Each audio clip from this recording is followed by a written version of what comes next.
All right, Captain of the Guard, we need another victim. And here it is. A Zenith Model 5S. Is it a 5S?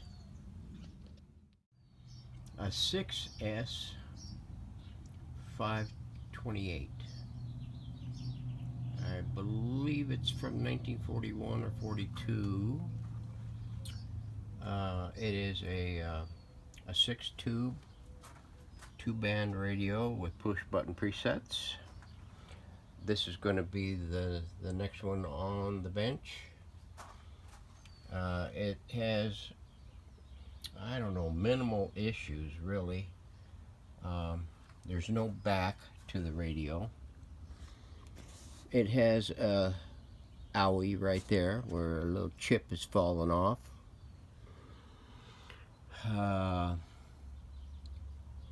The dial cover is going to get removed and replaced.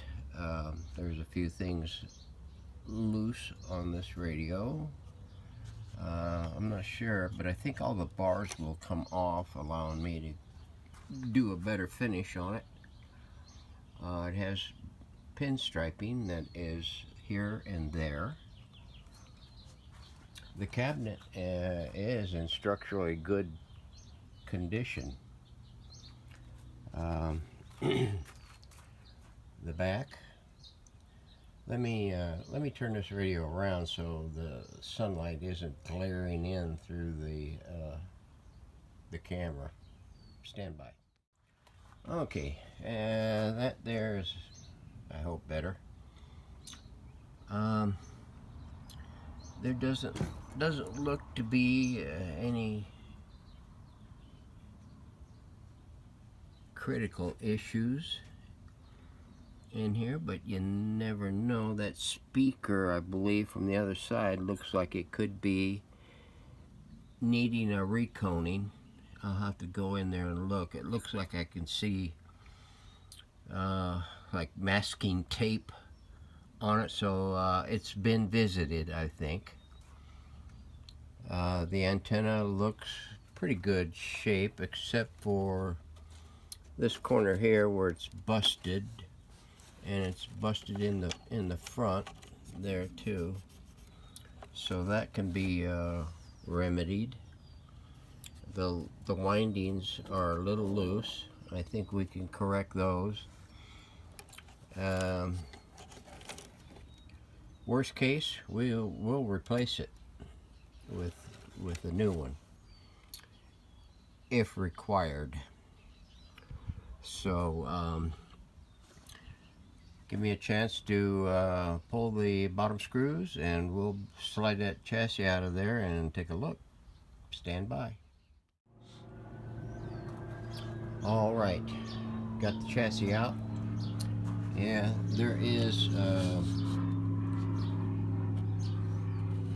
it might be coffee filter stuff, material,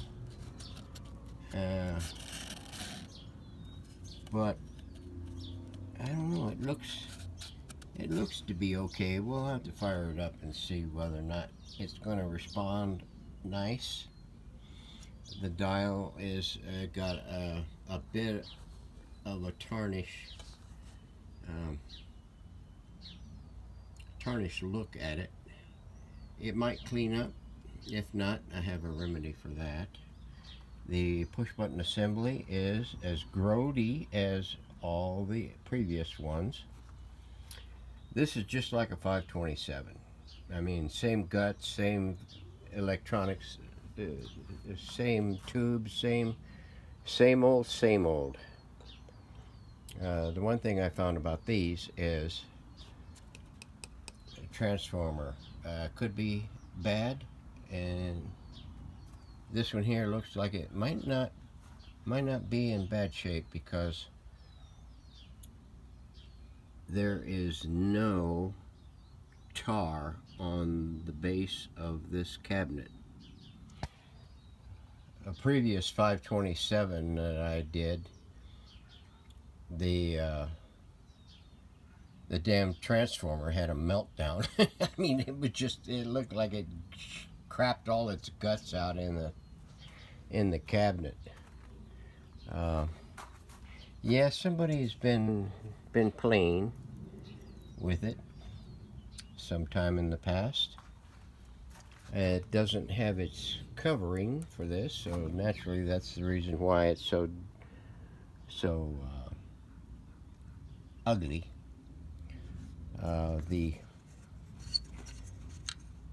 The tuner is movable. I like to keep them completely closed while I'm handling it, because don't want to bend them suckers. Okay, all the tubes are there, and they will be tested in battle and by tester. Okay, let's turn it up and see what we have. Eek! We have been visited. It looks like all the caps that should have been replaced was replaced. I don't know about this, but that's going to get corrected.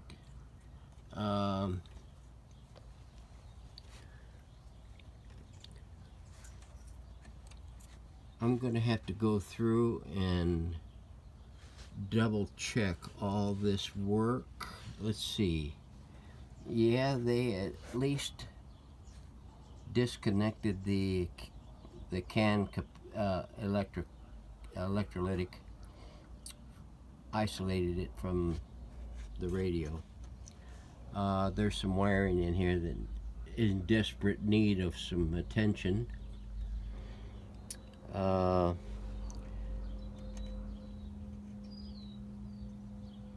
Wafer switch will get a thorough cleaning. It looks like it's the original dial cord. I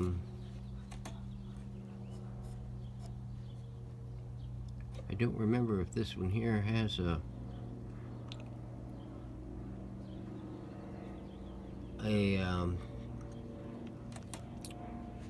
safety cap in it.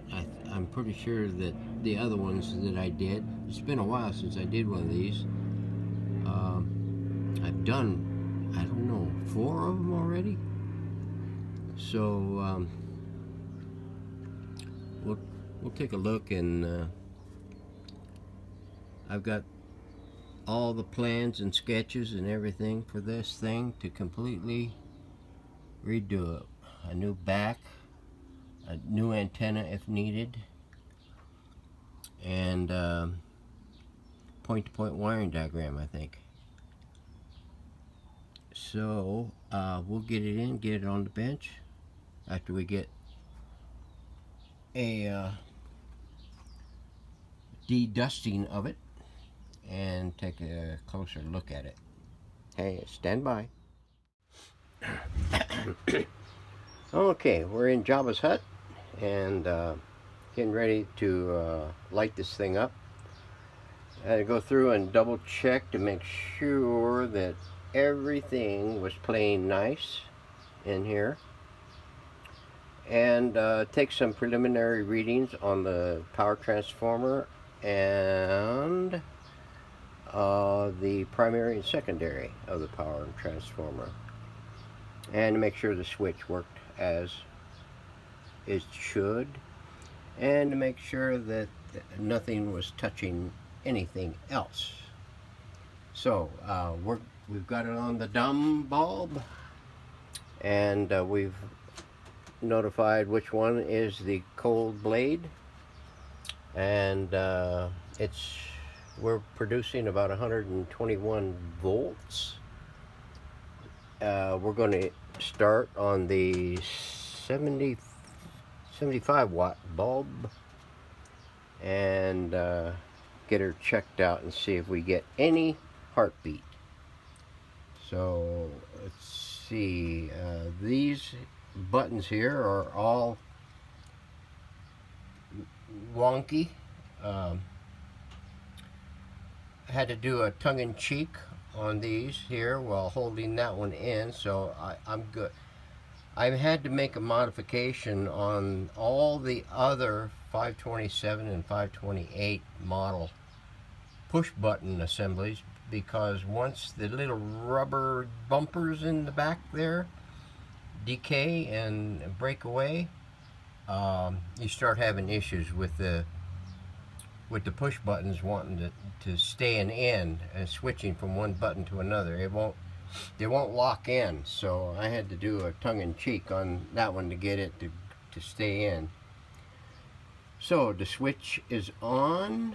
We're about quarter to halfways on the volume. I believe we're in the broadcast band, and we're fully closed on the thing. So the antennas being an antenna. Okay, here we go. We got a little bit of lamp there. We've got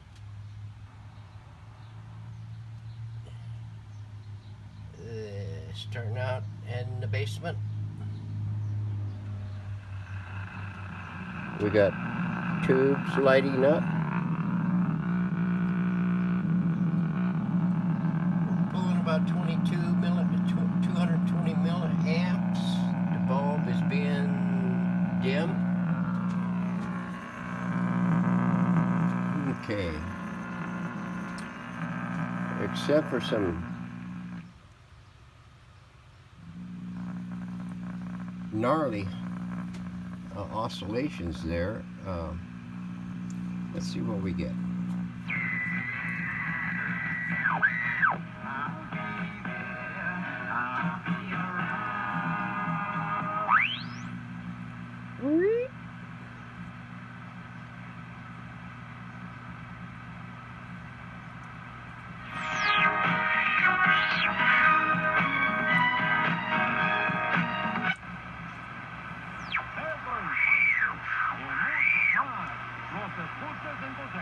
Wow, that one there is a little difficult to come in, even on a good radio.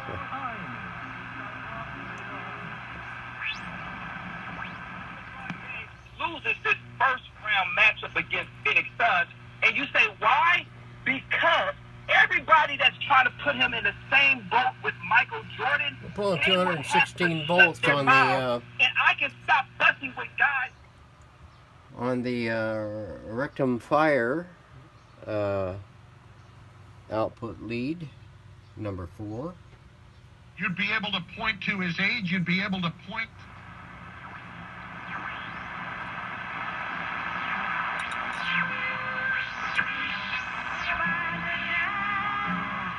Wow, that's Flagstaff, 80 miles away.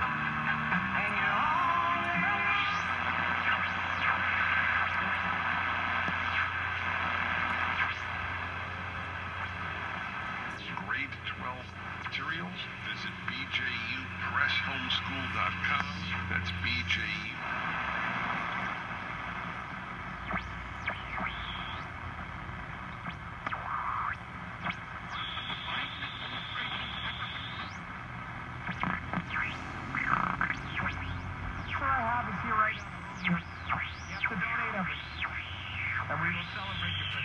We did this to a lawmaker once.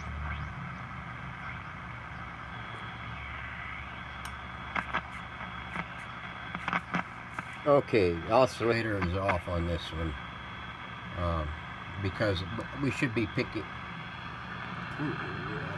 We're at the top of the dial, and I think top of the dial is 1600. That's its limit, and we should be getting a little something on the on our local station. So the oscillator's off. So this thing is going to be. Let's see if we get anything on shortwave. Oh, I don't have an antenna hooked to it. Let me see. Let's see if I can get this thing to stick on here. Alright, let's see.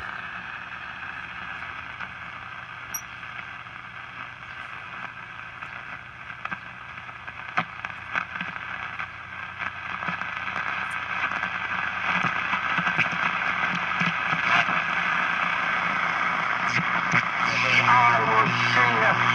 You'll see.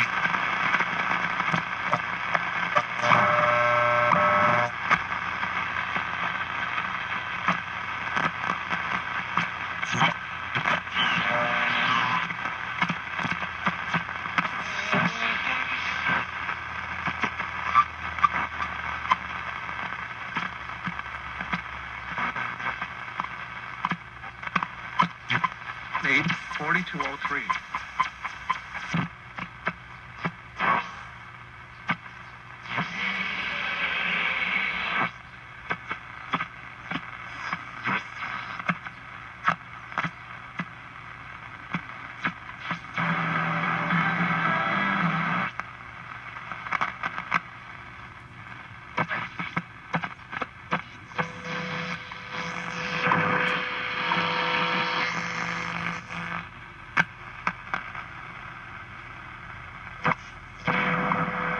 Yeah, that one's a little off too. That should be WWB at 10 meg. So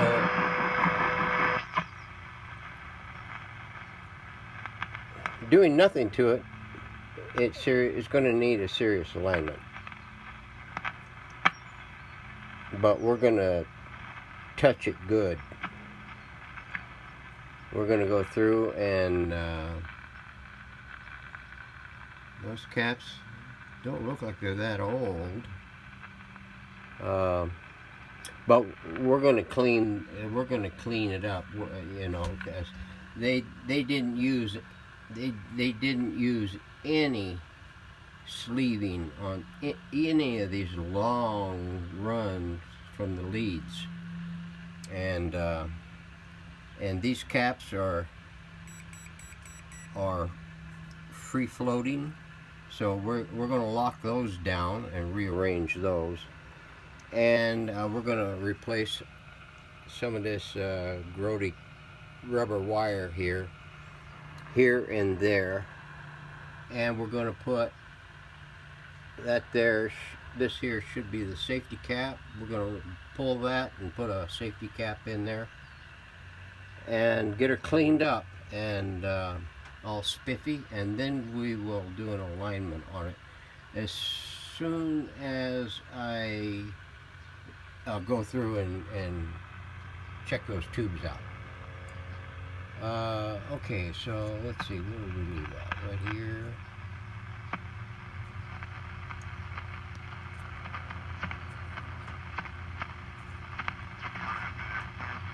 There's a little amateur.